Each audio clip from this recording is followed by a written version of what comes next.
कोणीच बोलायला येऊ नका आता, खूप माझं डोकं फिरलंय, खरंच सांगते.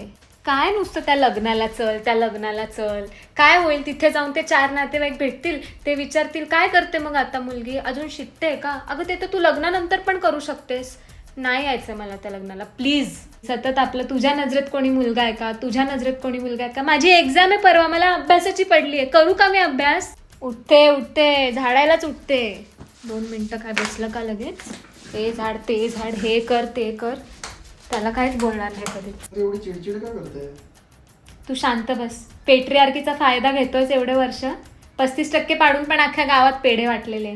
पेट्रिआर्की पे पलने वाले हे लोग मेरे को हे बोलते हैं की चिडचिड काय करते. नेहमी एक्झामचे 1 दिवस आधी कटकट घालणार, माझ्या मार्क्स कमी येतात. चल जेवायला तरी चल. नाही जेवायचं मला, भरलंय माझं पोट. खाल्लं ना एवढ्या शिव्या आता मी. जा, सांग जा. ग्रॅज्युएशन झालं म्हणजे काय, अजून मी मास्टर्स पण करणार आहे आणि PhD पण करणार आहे. तोपर्यंत माझ्या पुढे लग्नाचा विषय अजिबात काढायचा नाही. एवढा मार खाशील ना, लग्न करायच्या लायकीचा पण नाही राहणार, आत्ताच सांगते.